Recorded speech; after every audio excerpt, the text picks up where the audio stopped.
Open ആക്കി കഴിഞ്ഞാൽ തന്നെ വിൻഡോ തിരിച്ചു പൊക്കോളും. ഒരു 8-inch ഇൻഫോർടൈൻമെൻറ്റ് ടച്ച് ഡിസ്പ്ലേ ആണ് ബേസ് വേരിയൻ്റായിട്ട് കൊടുത്തിരിക്കുന്നത്. So the all new Honda Amaze is here.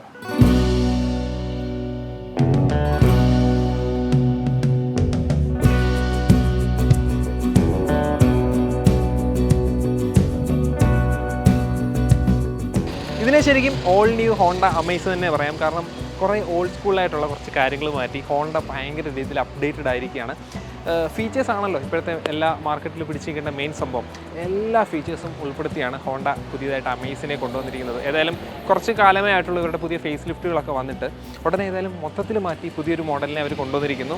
ഇതായിരുന്നു second generation Honda Amaze. Face ലിഫ്റ്റുകളൊക്കെ കൊണ്ടുവന്നിട്ടുണ്ടായിരുന്നു. അതിൽ നിന്ന് തേർഡ് ജനറേഷൻ ഹോണ്ട അമേസിലോട്ട് ഇപ്പോൾ മാറിയിരിക്കുന്നു. ഫേസ് മാത്രമല്ല ലിഫ്റ്റ് ആയിരിക്കുന്നത്, മൊത്തത്തിൽ ലിഫ്റ്റ് ആയിട്ടുണ്ട്. കാരണം വളരെ ഫീച്ചേഴ്സ് അടങ്ങിയിട്ടാണ് ഹോണ്ട അമേസിനെ അവർ അവതരിപ്പിച്ചിരിക്കുന്നത്. ആദ്യമേ നമ്മൾ അട്രാക്റ്റഡ് ആവുന്ന ഇവരുടെ ഗ്രില്ലിലോട്ടാണ്. കാരണം അവരുടെ കോമ്പാക്ട് SUV ആയിട്ടുള്ള എലിവേറ്റിൻ്റെ അതേ ടൈപ്പ് ഗ്രില്ലാണ് ഇതിന് വന്നിരിക്കുന്നത്.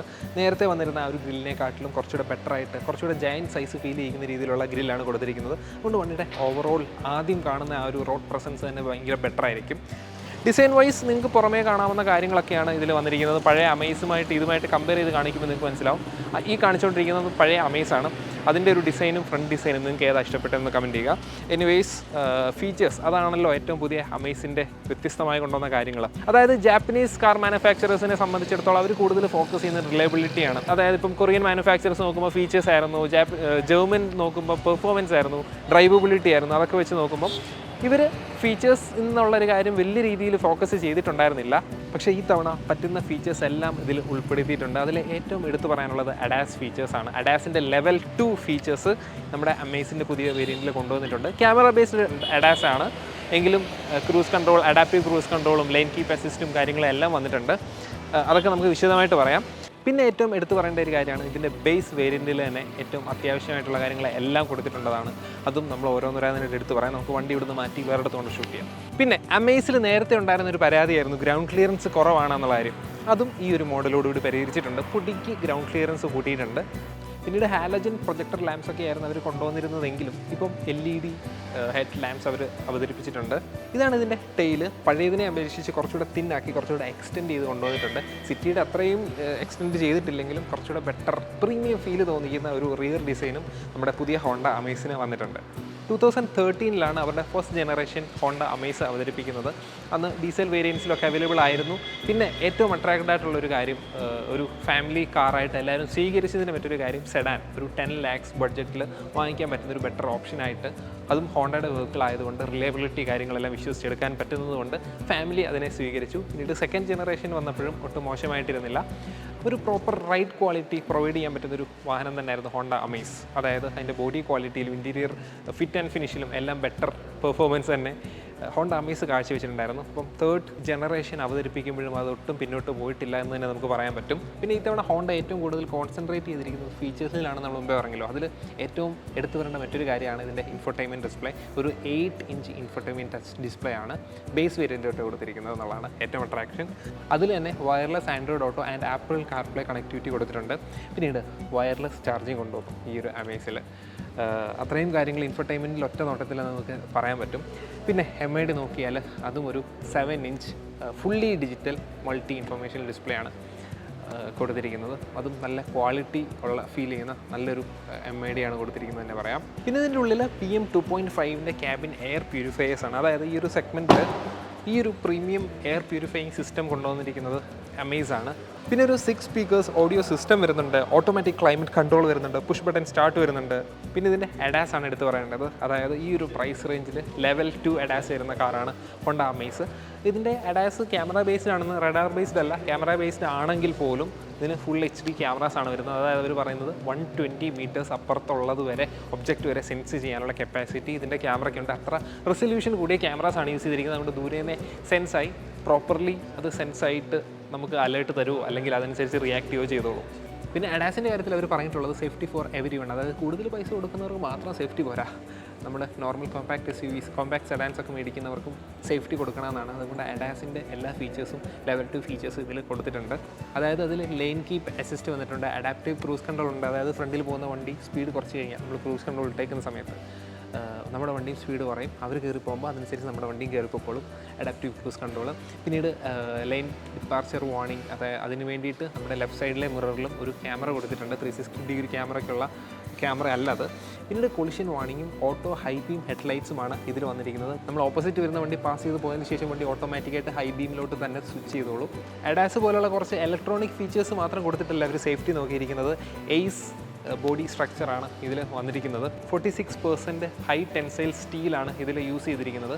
മാത്രമല്ല 6 എയർ ബാഗ്സ്, ബേസ് വേരിയൻറ്റ് മുതലേ 6 എയർ ബാഗ്സ് എന്നുള്ളൊരു സേഫ്റ്റി ഫീച്ചറും ഇതിൽ കൊണ്ടുവന്നിട്ടുണ്ട്. പിന്നീട് ഹീൽ ഹോൾഡ് അസിസ്റ്റ് വന്നിട്ടുണ്ട്. Vehicle stability control, ABS, EBD പോലത്തെ എല്ലാ ഇലക്ട്രോണിക് സേഫ്റ്റി ഫീച്ചേഴ്സും ഇതിൽ ആഡ് ചെയ്തിട്ടുണ്ട്. റിവേഴ്സ് പാർക്കിംഗ് സെൻസേഴ്സ് വരുന്നു. പിന്നെ പ്രീമിയം കാറുകളിൽ മാത്രം കണ്ടുവരുന്ന ഓട്ടോ പിഞ്ച് ഫീച്ചർ, അതായത് ഓട്ടോ ഓപ്പൺ ആക്കി കഴിഞ്ഞാൽ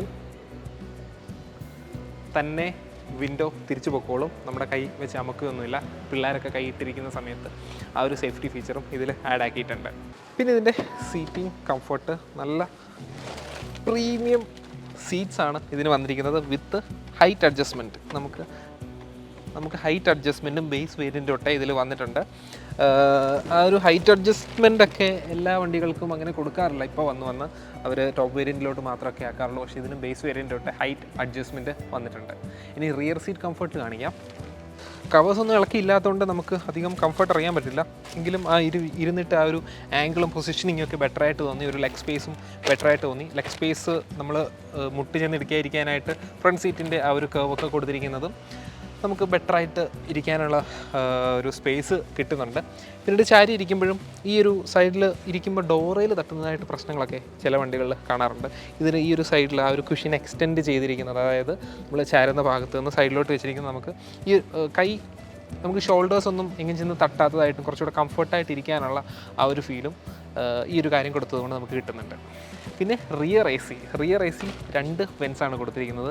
റിയർ എ സി നേരത്തെ അമേസുകളിൽ ഇല്ലായിരുന്നു, ഇതിൽ 2 വെൻസാണ് കൊടുത്തിരിക്കുന്നത്. അതുകൊണ്ട് തന്നെ വണ്ടിയിലെ ക്യാബിനിലെ റിയർ സീറ്റിലിരിക്കുന്നവർക്ക് കൂടുതൽ എയർ കണ്ടീഷനിങ് ബെറ്ററായിട്ട് കിട്ടുന്നുണ്ട്. ആ ഒരു കാര്യത്തിൽ ഇനി വിഷമിക്കേണ്ട.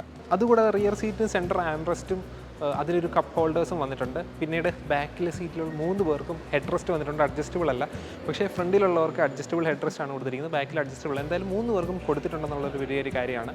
പിന്നെ സ്റ്റോറേജ് സ്പേസുകൾ, ഡോറിലും സ്റ്റോറേജ് ഒരു അത്യാവശ്യം 1 ലിറ്ററൊക്കെ ഇരിക്കുന്ന രീതിയിലുള്ള ഒരു സ്റ്റോറേജ് സ്പേസ് വന്നിട്ടുണ്ട്. സൈഡിലും സ്പേസ് ഉണ്ട്.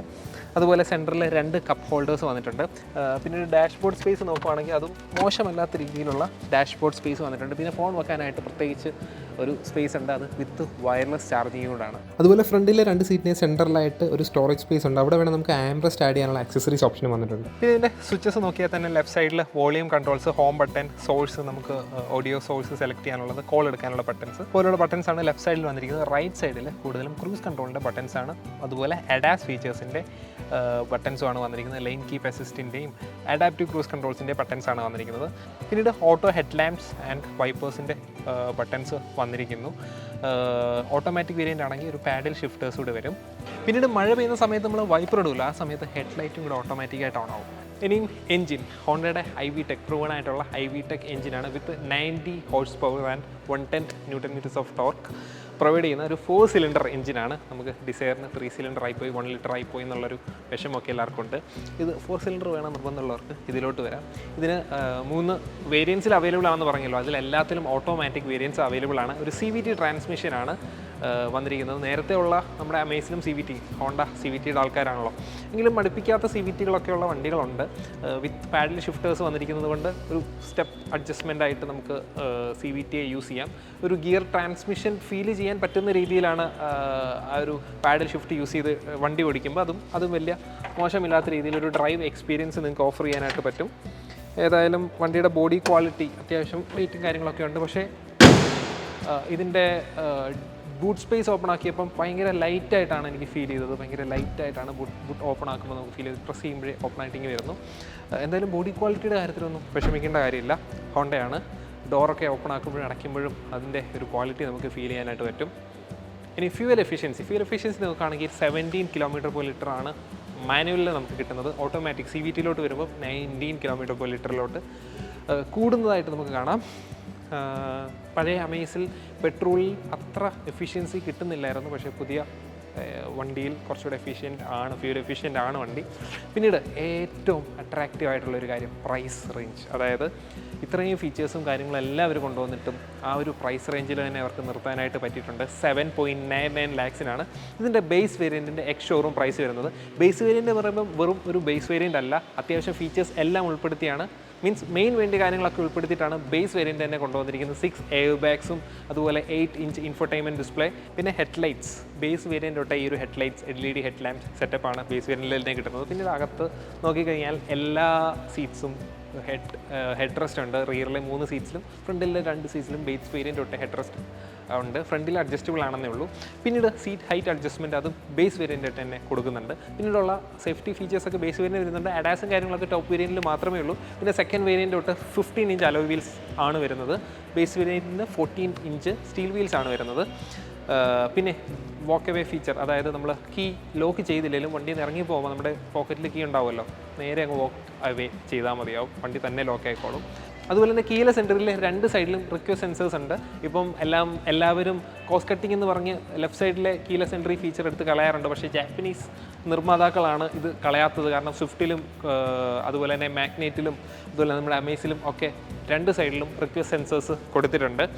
സോ അങ്ങനെ ബേസ് വേരിയൻറ്റിൽ തന്നെ കുറേ കാര്യങ്ങൾ വന്നിട്ടുണ്ട്. 7.99 lakhs ആണ് ബേസ് വേരിയൻ്റെ മാനുവൽ വേരിയൻ്റെ ഷോറൂം പ്രൈസ് വരുന്നത്. അത് ഓൺ റോഡ് വരുമ്പം എത്ര രൂപയായിരിക്കും ഏകദേശം എന്ന് ഞാൻ താഴെ കൊടുത്തേക്കാം. ആ ഒരു പ്രൈസിൽ ഇത് വർത്താണോ അല്ലയോ നിങ്ങളൊന്ന് ചെക്ക് ചെയ്ത് നോക്കുക. എന്തായാലും നമ്മുടെ സുസുക്കി ഡിസയറും ഈ സെയിം പ്രൈസ് റേഞ്ചിൽ തന്നെയാണ് അവരും ഇൻട്രൊഡ്യൂസ് ചെയ്തിരിക്കുന്നത്. അവരുടെ ബേസ് വേരിയൻറ്റിൽ എന്തൊക്കെയുണ്ടെന്നും ഏതിലാണ് ക്വാളിറ്റി കൂടുതലുണ്ടെന്നും നിങ്ങൾ നോക്കിയിട്ട് ഇത് ക്വാളിറ്റി വൈസ് ബെറ്റർ തന്നെയാണ്. സോ നിങ്ങൾ പ്രൈസ് വെച്ച് കമ്പയർ ചെയ്യേ വേണ്ട, സെയിം പ്രൈസാണ്. നിങ്ങൾക്ക് ഇഷ്ടപ്പെട്ട വേരിയൻറ്റ് എന്തൊക്കെ ഫീച്ചേഴ്സ് കിട്ടുന്നുണ്ടെന്ന് നോക്കി നിങ്ങൾക്ക് ധൈര്യമായിട്ടൊരു വണ്ടി ചൂസ് ചെയ്യാം. CVT ഗിയർ ബോക്സ് ആണോ AMT ഗിയർ ബോക്സ് ആണോ താല്പര്യം എന്നുള്ളത് ചൂസ് ചെയ്യുക. ഏതായാലും CVT സാധാരണ രീതിയിൽ ഓടിച്ചു പോകാൻ നല്ലൊരു ഫാമിലി കാറായിട്ട് സമാധാനമായിട്ട് സിറ്റിയിൽ കൂടുതൽ യൂസ് ഉണ്ട് അങ്ങനെയുള്ളവർക്കൊക്കെ CVT പ്രിഫർ ചെയ്യാൻ ഞാൻ റെക്കമെൻഡ് ചെയ്യും. ചിലർക്ക് CVT ഓടിക്കാൻ വലിയ താല്പര്യം കാണത്തില്ല, അങ്ങനെയുള്ളവർ ഒഴിച്ച് ബാക്കി എല്ലാവർക്കും CVT. പക്ഷേ ഇതിൻ്റെ മാനുവലാണ് ഈ കിടക്കുന്നത്, മാനുവൽ ടോപ്പ് വേരിയൻ്റ് ആണ്. ഇത് നമ്മൾ വണ്ടി ഓടിച്ചപ്പം നല്ല ഒരു റെസ്പോൺസ് കിട്ടുന്നുണ്ട്. ഇതിൻ്റെ IVTech എഞ്ചിൻ 1.2 ലിറ്റർ 4 സിലിണ്ടർ എഞ്ചിൻ്റെ ആ ഒരു റെസ്പോൺസ് നല്ല രീതിയിൽ കിട്ടുന്നുണ്ട്. ഓടിച്ചപ്പം നല്ല പെർഫോമൻസ് ഒക്കെ കിട്ടുന്നുണ്ട്. മാനുവൽ തന്നെ, ഓട്ടോമാറ്റിക് നമ്മൾ ട്രൈ ചെയ്ത് നോക്കിയില്ല.